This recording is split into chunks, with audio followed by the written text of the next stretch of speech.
I'm Ivan Dwyer, really excited to be here. So I'm on the product marketing team at Okta here, and I joined about 9 months ago via the ScaleFT acquisition. That was July of last year. And since then, I've kind of been responsible for bringing the Advanced Server Access product to market, which was previously ScaleFT Server Access. So it was obviously a very, very proud moment for me yesterday and the entire ScaleFT team. There's a few folks in here to see that magnitude of a product announcement and to see it, the warm reception we got from Okta's customers about this new product. It was really exciting for us, very proud moment for our team. We put a lot of work into this in the last 9 months, but we're putting a lot more work into it, and we have a lot of exciting things to share here, so I'm happy to do a deep dive. But nothing like customers and having customers say it first. So for the past few months, we've been selectively adopting some Okta customers have been adopting the product through what we called an early adopter program. And we're very lucky to have Jordan from Mailchimp, who was, I think, maybe the first, not the first to sign up, but he was the first that I talked to the day after the acquisition, when my head was just spinning a million miles an hour. I got a rep hit me up and said, "Hey, Mailchimp, they saw the announcement, they want to learn more." I hopped on a call, gave Jordan a demo, and then 30 days later, he was using the product. So we flew him out here from Atlanta, so we're going to bring him on stage in a little bit. And Snegha, who is on the sales engineering team, they're going to do a little panel discussion. But Snegha was on the sales engineering team here at Okta, and she bravely jumped in to become one of the sales specialists on this new product, and has been working with a lot of our customers to help them get up and running, give them demos of the product, and she knows it in and out. So the two of them are going to have a great discussion. But first, I want to set the stage a little bit with some of the design thinking around our product, and then we're going to do a live demo, a little different than what you saw at the keynote. But first, a test. Everyone memorized this yet? Just kidding, I'm not going to do that. First, I want to let's talk about what it meant for Okta to invest in the infrastructure space. I think we saw yesterday, everybody was really excited that this happened, but there's obviously been a lot of thought and a lot of thinking behind this for the past, not just the 9 months that ScaleFT's been part of Okta, but even before that. And a lot of it centers on a few things, and Todd touched on a few of these, but as customers, you're adopting more IaaS. I mean, that's the reality of moving to the cloud. But with adopting IaaS comes in a whole suite of complex identity and access implications. And, it really could take a PhD to get each cloud vendor's IAM specs down right. So what if we could just maybe abstract some of that complexity into something like Okta, which is already your identity system of record. So that's kind of the direction that kind of said, hey, maybe Okta can do more on this cloud infrastructure space. But from a product perspective, and we're just kind of seeing this, Zero Trust emerging as that dominant security architecture for any modern organization, regardless of size. And we heard it this morning in the keynote. Everyone kind of thinks about Zero Trust a little differently. To me, it's just cloud-native security done right. And what that kind of means is if you're adopting cloud infrastructure, you're adopting cloud applications, the security controls that are inherent to that cloud environment is kind of what we think about from Zero Trust. And it's really just doing security right in the cloud. So as a leading platform provider for Zero Trust across not just infrastructure, our controls for all of our access kind of have to match the model. And some of that is a little different than maybe traditional thinking. And with all of that IaaS adoption and cloud adoption, DevOps is becoming an increasingly important function across all of your organizations. And with DevOps, automation is the name of the game. But shifting a lot of those controls left, which is kind of the term for DevOps security, is a real challenge. And the last thing you want to do is have a bunch of kind of legacy environments and things holding you back from automation. And it just so happens that a lot of the controls around infrastructure access can hold you back from automation. So really I see this as being one of the last dominoes to fall in terms of cloud adoption and automation. So all of these things kind of came together at the right time, and you as customers of Okta have incredibly high expectations for us in this regard. And so that's why we're really excited to be introducing the product that we're introducing. But let's touch on some of that complexity around needing to modernize identity and access with all of those key trends. A lot of it has to do with the credential mechanism.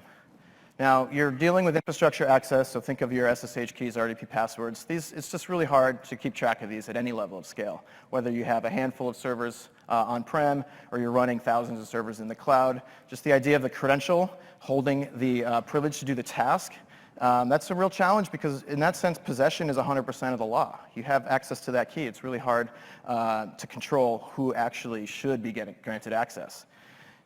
Similarly, you deal with infrastructure, you might use a shared admin account. You might pass around, we saw the keynote demo was kind of a joke with a little keychain with SSH keys and passing your SSH keys via email. That's obviously a very extreme thing of what not to do, but we still see a lot of that from just sharing accounts between people inside of our organizations. And obviously, as an identity company, Okta, we believe in identity first, identity-led authentication workflows. And so if we can kind of get away from some of that, sharing around the accounts, then I think we're in a better place to kind of modernize how we treat infrastructure access. And then, a real challenge, think about the case when a systems administrator leaves your organization. It's really hard to figure out what they had access to, how to decommission their accounts. That's a really manual process and a huge, huge pain point. I'm sure you've maybe encountered that at your own companies.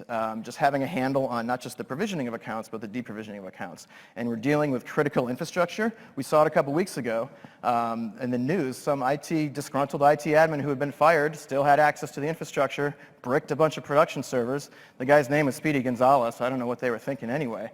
But that's a real thing, and that happens all the time. And it really is about that kind of automation and provisioning of the accounts at the infrastructure level. But lest we forget the end-user experience, because nothing frustrates sysadmins more than having to jump through a bunch of hoops to do their job. And the thing about sysadmins is they are super technical and will do whatever they can to find workarounds, which is not the security that you want to put forth in front of your organization. Now, again, all of these, what's consistent is this is all blockers to automation. And if you're adopting IaaS and you want DevOps as a function inside of your org with zero trust as that architecture, anything that's blocking automation is going to hold you back. So let's do what we can to modernize identity and access. But I do want to touch on why this is such a hard problem to solve and just kind of double click on that credential problem. We kind of already mentioned it, but you've got those static keys, SSH keys, RDP passwords. That holds a lot of weight, but they're very static in nature. Possession is 100% of the law. It might work for one or two people to have managed their own credentials, but this breaks down at any level of scale. So out of this has come a whole suite of best practices and products that have done everything they can to protect the keys. And it's all about how can we better manage those credentials and wrap management planes around them, vault them, rotate them, and then basically saying I'm going to continue to protect these keys and have a really good answer of how I secure my credentials. But that's still fundamentally rooted in the notion of it's the credential that holds the privilege to do the task. And that doesn't necessarily mean you have a clear link of who should be able to do access what. And this is probably why we see no fewer breaches year over year related to some form of credential misuse, because again, it's possession 100% of the law. So what if we could kind of start fresh and think about how to solve this problem? And this is where I think zero trust kind of comes into play. Fundamentally, at an architectural level, it's getting away from binary decision making. So we see it a lot in the perimeter. The perimeter is a binary decision. I'm in the network or I'm out of the network. Same thing applies to credentials. It's a binary decision of I hold a credential or I don't. What if we could take all of that contextual access capabilities that we see Okta investing in from logging into your business applications and apply it to the infrastructure level? This is hard, but it's something that we can do using some kind of modern technologies and a lot of the stuff that ScaleFT has built. And it's really about taking that contextual access decision and then minting a credential that matches that decision. So imagine putting all this effort into bringing in context around user, device, network location, grant somebody access, and then hand them a shared key. That's a wasted effort. So we want that credential to match the decision exactly. And that's kind of what ScaleFT built. That was our bread and butter and what we're now bringing to Okta through advanced server access.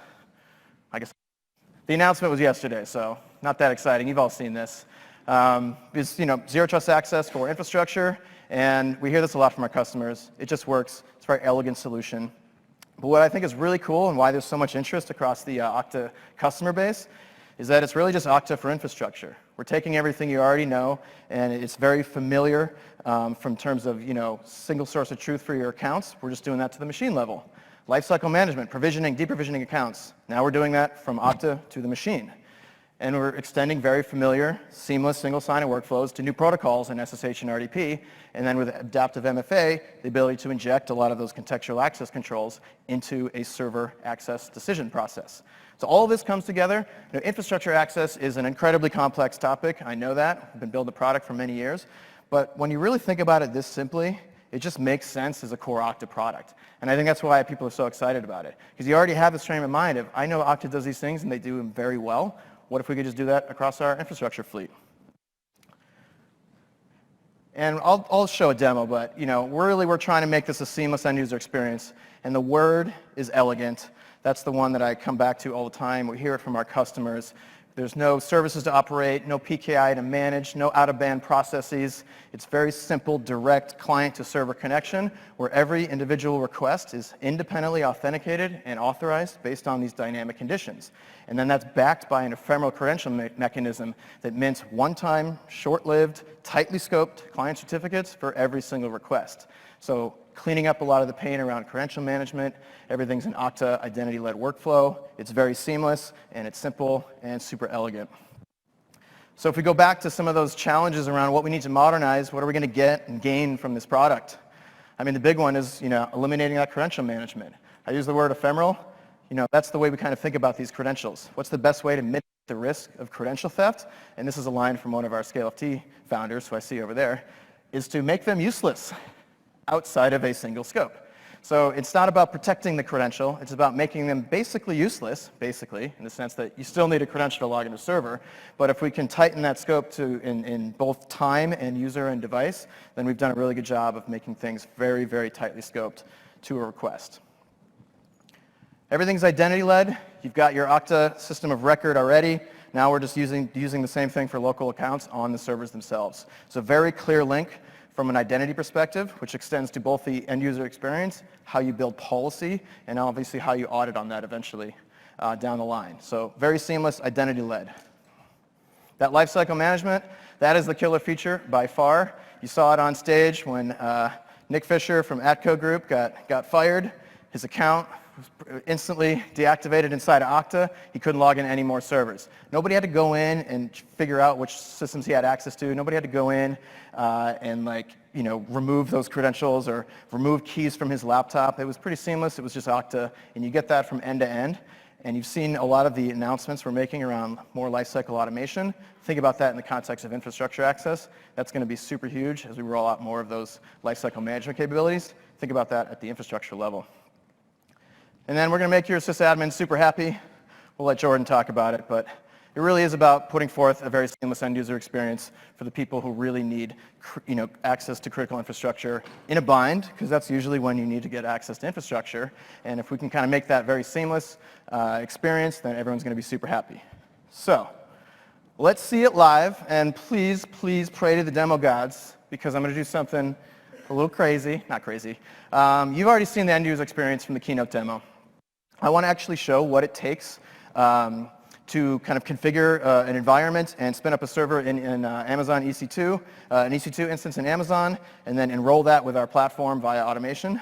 We're going to do it a very manual way, just so you can see how it works. But as I'm going through this, picture this built into your automation at crazy levels of scale. All right. Camera 1, camera 2. Beauty.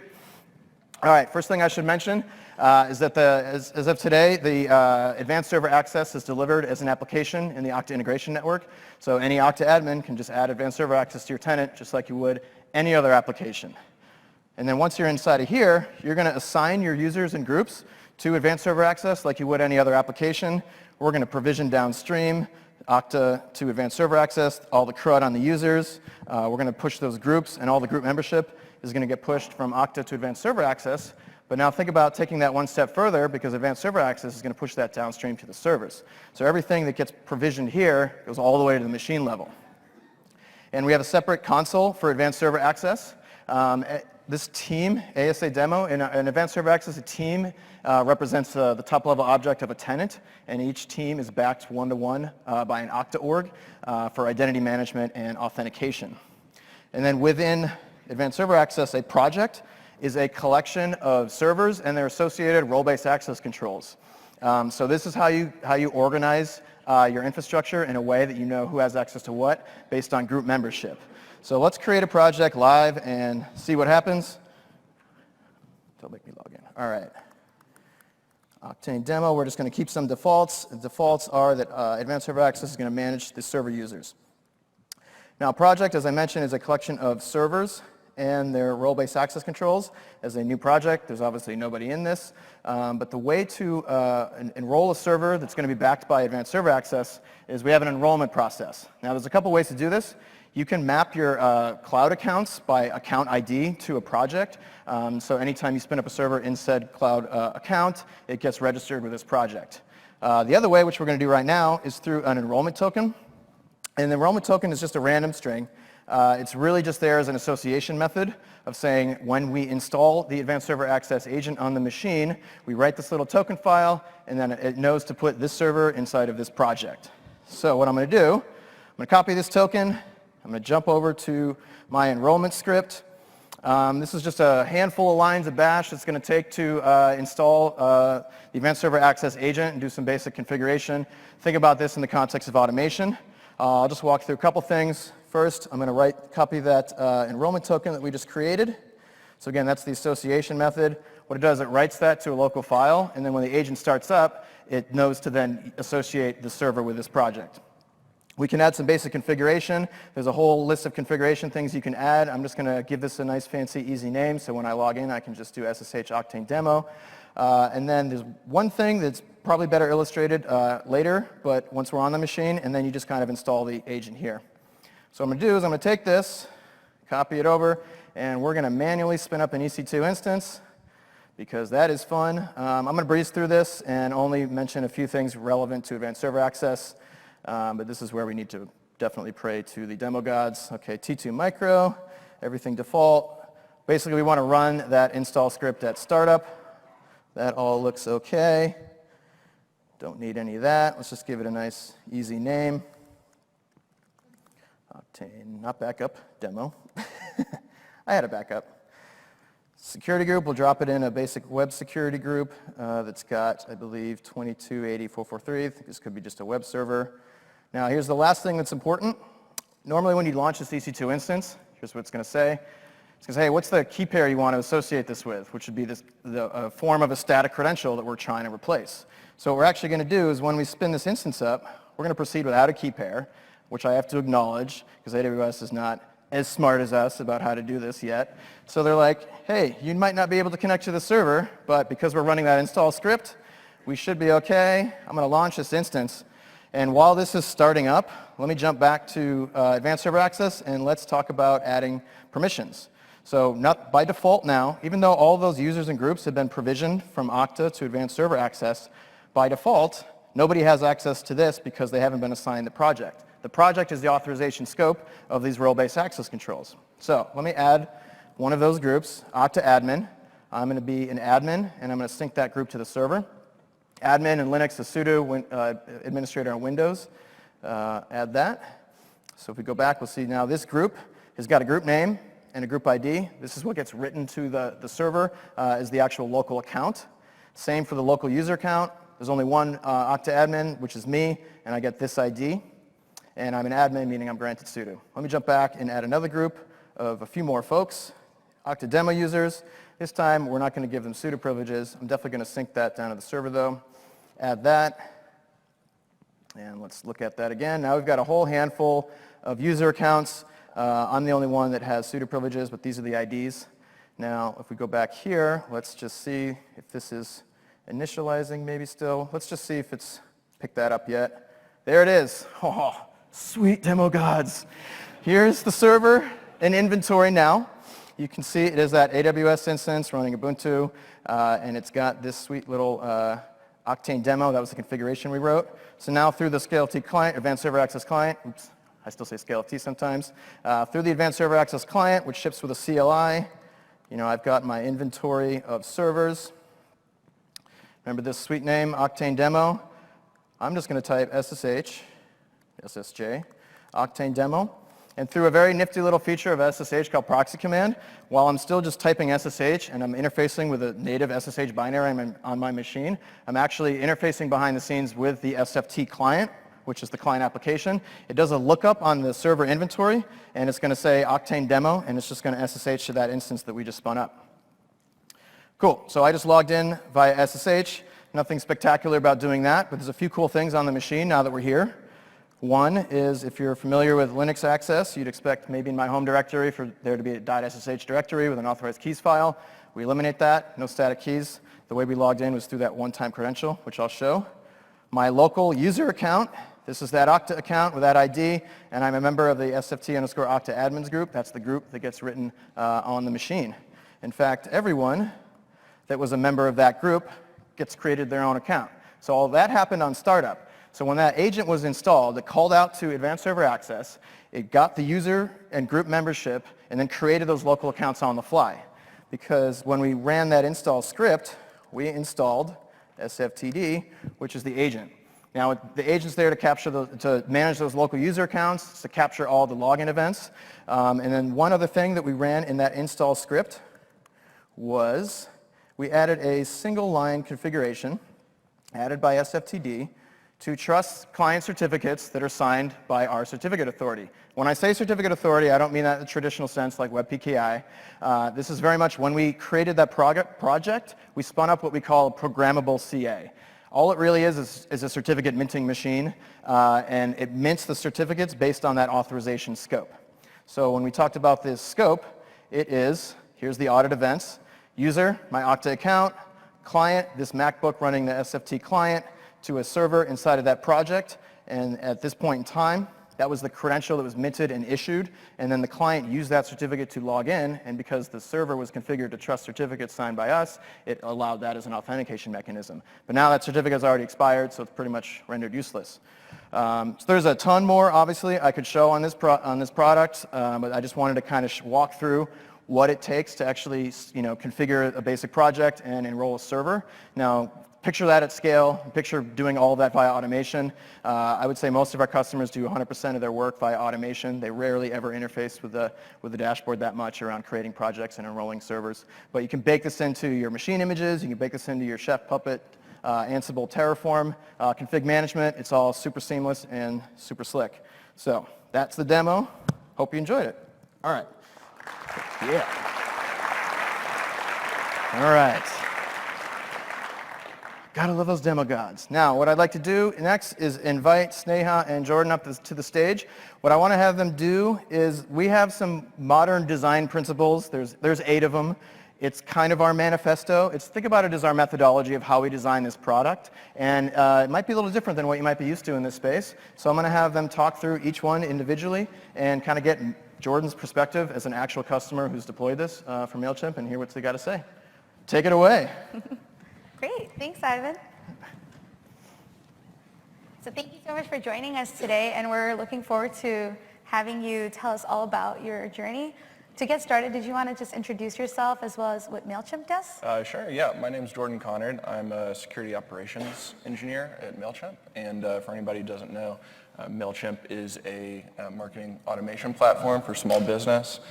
We started with a lot of email products, but have gone into multi-channel avenues as well. So that's great. Yeah. We're really excited to get started. So the theme that Ivan left us on was automation. And if we think about automation, then something that's really important is, how do you get there using some of these products? So what was that journey like for you? Yeah, so automation was obviously like the biggest factor or value add for us at Mailchimp. How we had managed keys before and access to our infrastructure was primarily through Puppet and configuration management. Having developers create keys on their laptops and manually create a PR and add that to our configuration management. Anytime we had to onboard somebody, it was a whole thing, like, big old page in the wiki on how to do it. And so bringing in ScaleFT completely removes, or bringing in Advanced Server Access completely removes, sorry, it completely removes that process, and it's a lot more streamlined. And Mailchimp serves its core traffic out of over 2,000 servers and 3 data centers. So anything we can do to increase that automation is a big add for us. That's great. Yeah. So with automation, was that something you were able to use for both your end users and administrators there? Yeah, absolutely. So with advanced server access, we had, onboarding was a lot easier, not only for the end users, but also for our admins, and also offboarding as well. If somebody left the company, there was no longer a ticket that had to be created or anything like that. It was very seamless. Yeah. So by using Okta and advanced server access, not only are you getting the features that Ivan just talked to us about, but we want to make that journey seamless. With everything that you do with Okta, extend that to everything that you do with your on-premise infrastructure. That brings us to, how did you manage access before you started using server access, and was that easy to do? Well, so we, like I mentioned before, we use Puppet for all of our configuration management, and so we did the traditional thing with static keys.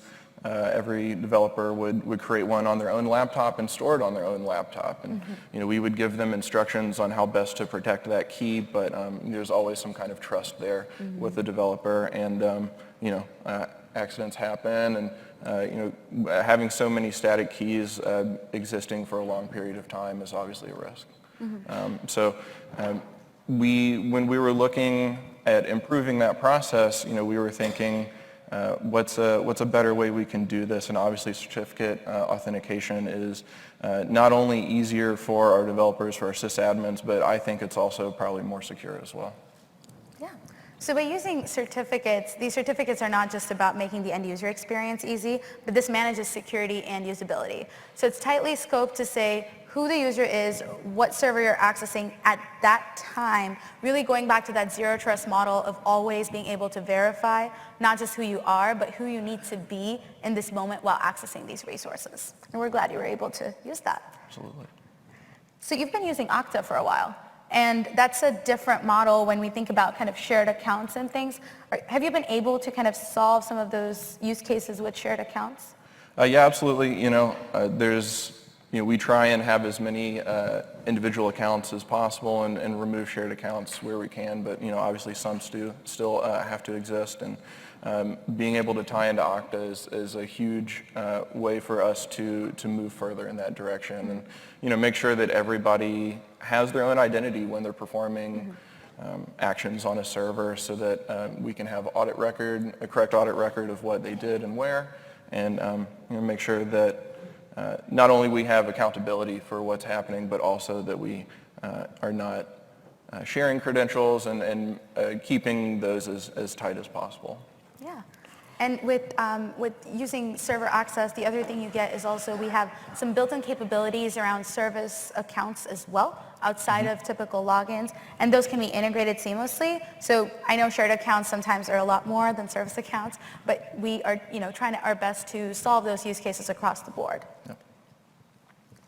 So before we started using advanced server access or being able to log in, you must have had some kind of directories to log in. How has that change been? Yeah, absolutely. So, we try and limit AD or LDAP as much as possible, and luckily we had a pretty good methodology with creating local accounts through our Puppet configuration management, and so bringing in ScaleFT and creating those local accounts worked seamlessly with our existing tools. Worked very well with all the existing infrastructure that we already had, and Before we were introduced to advanced server access, I was looking at different ways that we could do this problem, or to tackle this problem.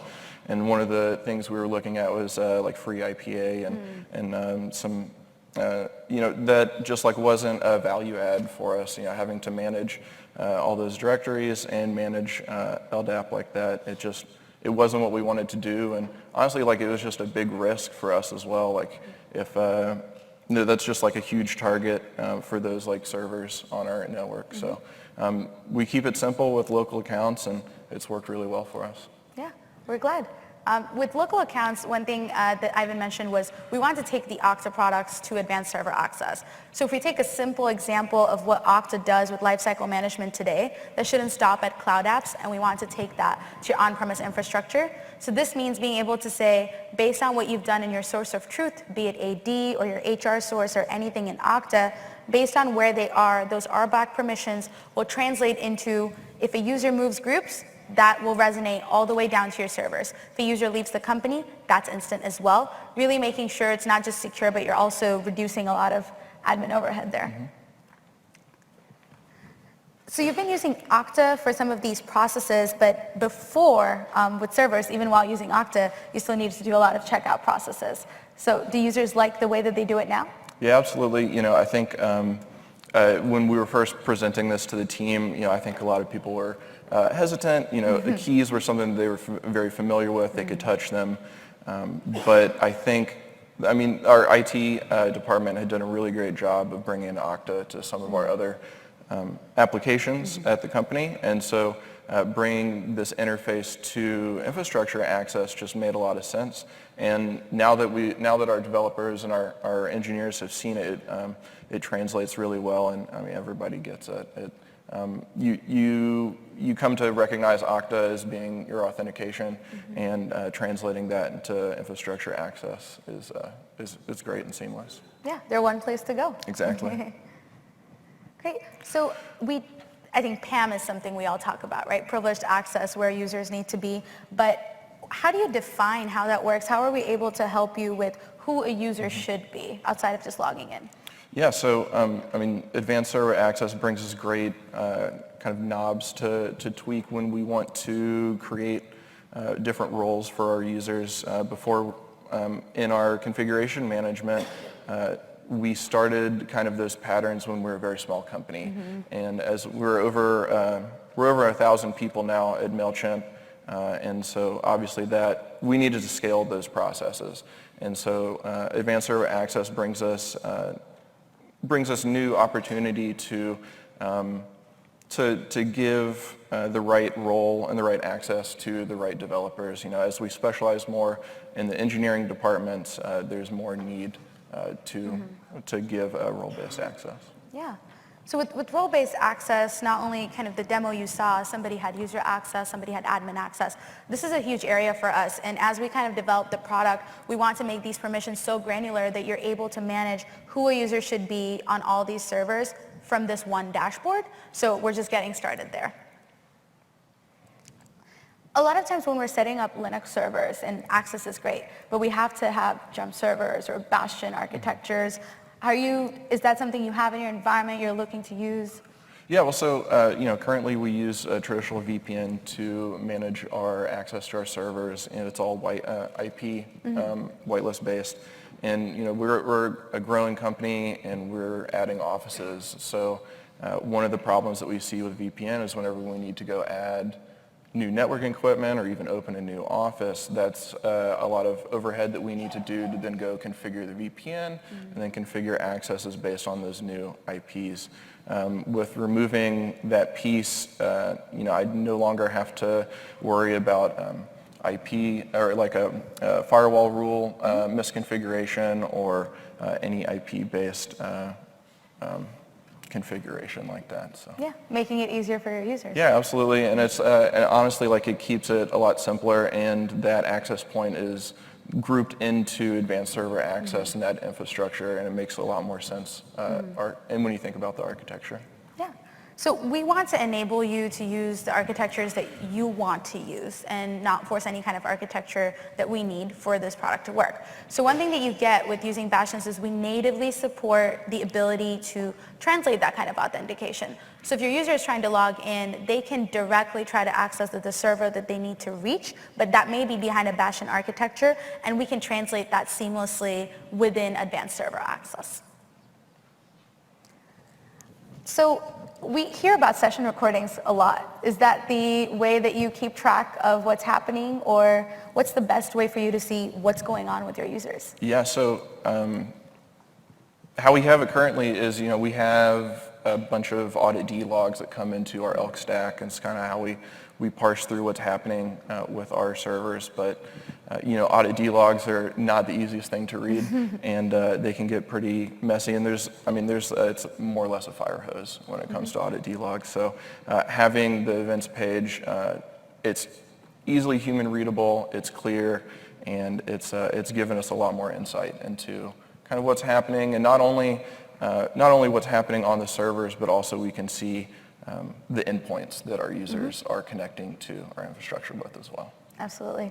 So with a lot of you use Okta today, so as you know, the syslog populates everything that's happening with the user. This extends to what's happening in server access as well, which comes down to who the user is, what they're trying to access, what credential was minted to them. That's all being logged, and we want that to be presented in the way that you need.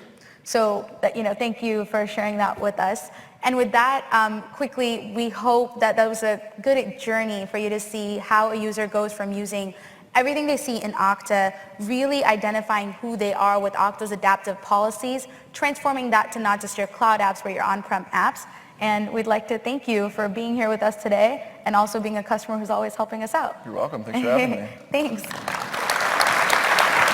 And with that, I'd like to invite Ivan back to tell us where we're going next. Zero Trust. You guys heard about it? All right, no. Zero Trust kind of emerging as that dominant security architecture for any modern organization. Obviously, as a leading platform, our controls have to match the model. And we want to see us continuing to evolve how we treat identity and access from a very Zero Trust mindset and extend that model to more things. Similarly, as we're seeing this kind of convergence of all disparate access controls and access management under a single identity-led control plane. Now, when we talk about extending advanced server access to Okta customers, what we're doing is we're strengthening Okta's core identity and access capabilities. We're just adding new resources and supporting new protocols.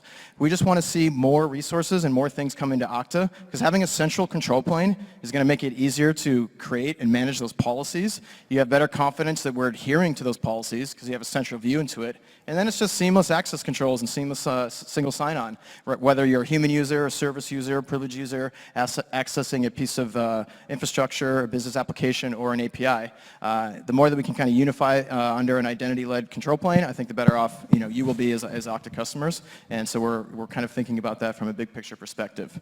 Now, very specific to infrastructure, how do we want to evolve Okta for infrastructure? So this is very forward-thinking statement here. Thanks for that disclaimer before we started. But servers is really just the beginning for us. Servers is kind of a natural resource to extend Okta access controls to. But your infrastructure environments are not just servers. There's databases. We're getting more container orchestration. We're seeing Kubernetes evolve, and the dream from the Kubernetes standpoint is to never have to SSH into a server again. What's the interface to Kubernetes? It might be a CLI. You have kube control. What if we could inject Okta access controls in front of CLIs, whether it's your native AWS CLI, GCP CLI, kube control, whatever kind is coming next. And so we're kind of seeing, what we want to do is support Okta identity and access across every cloud environment, every platform as a service, every container orchestration layer, and for Okta to just kind of be that access control layer. Very forward thinking. Would love to hear feedback on where we're kind of taking this product. Obviously today what we've announced is advanced server access. That is available as we mentioned. But you tell us where you want us to take this product. So I guess that's probably a good time to open it up for questions. We got a few minutes. Yeah, this is really great work. Thank you. SSH, the certificate authority, also supports security options, like whether or not you allow port forwarding and agent forwarding and X forwarding. Do you know if that is supported in your product? That's a good question. The actual cryptographic properties of the certificates themselves, think about that as relatively meaningless. It's more about limiting their kind of scope and time.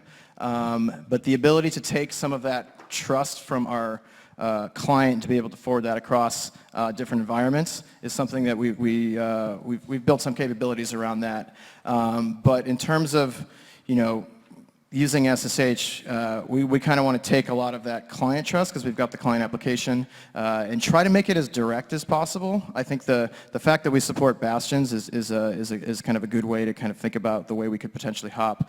But if you start moving around some of the properties of your local SSH client is where you could potentially get in some trouble. So there's configurations and to port forwarding, netcat, things like that. But it's kind of a function of your client trust, which you bind to that Okta authentication session. But that's probably one, and I think our engineering team probably has some opinions on that. You'd love to connect you with some of those folks too.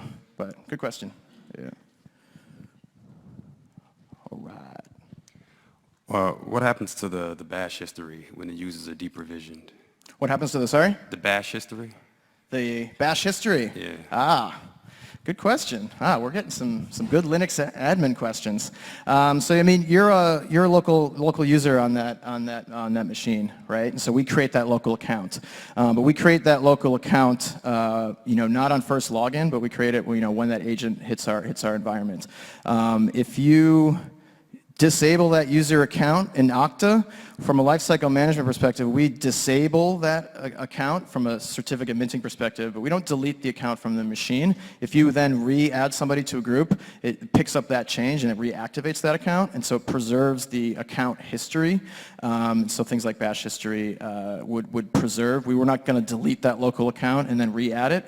It is that first time it connects to our back end when it creates that account. So a lot of companies use privileged accounts when accessing servers. Some privileged accounts have very strenuous password change requirements, as in the password being changed in a certain number of hours. How does this tool address password changes if we're using local accounts? Right. So think of it as an Okta authentication workflow. This is a sign-on policy between Okta and Advanced Server Access as an application. So all of those policies that you enforce at that level get carried through to this. The thing that we add from an auth-end perspective is that device binding. So if you've got MFA as a sign-on policy in front of Advanced Server Access, we're going to enforce MFA on that first authentication event. Then every login, though, is carrying that authenticated session through and then reauthorizing based on the role-based access controls and any other custom policies that you have on top of that. Meaning that the password association is more of like logging into Okta versus logging in as to a server at a local account level, because we're kind of carrying it through from Okta all the way into the server. So whatever you have as a sign-on policy inside of Okta is going to get passed through. So it's a little different than I think traditional around rotations and things like that, because we're actually, there is no SSH password for associated with the key, because there's no key. It's just once that request is authorized, the certificate's minted and delivered to you, and then the client application uses that certificate to authenticate. But there's never a password exchange in that flow. It's more logging into Okta as you normally would. So hope that helps. All right, we got a lot more here. Here we go. Hi. What are the connection requirements for the client on the servers? So, for example, in the demo, they showed that when you delete the account in Okta, it automatically replicates to the server. But what needs to be in place for that to happen? Right, so the agent running on the machine needs an outbound connection over port 443 to hit our back end, and that's what picks up any changes. So it's actually the agent calling out to our back end environment. The client is really what's communicating with the SaaS application in terms of Okta. So the client needs to be able to connect to the internet. The agent needs just port 443 access to the internet to pick up those changes. Those are the kind of baseline requirements. So if you've got private instances, that's where the bastions kind of come into play, because we're going to take that client connection and move it forward. I am getting some serious hand waves that we are out of time, so I better stop talking. Thank you so much for joining the session. This was awesome. Find me afterwards. Talk more.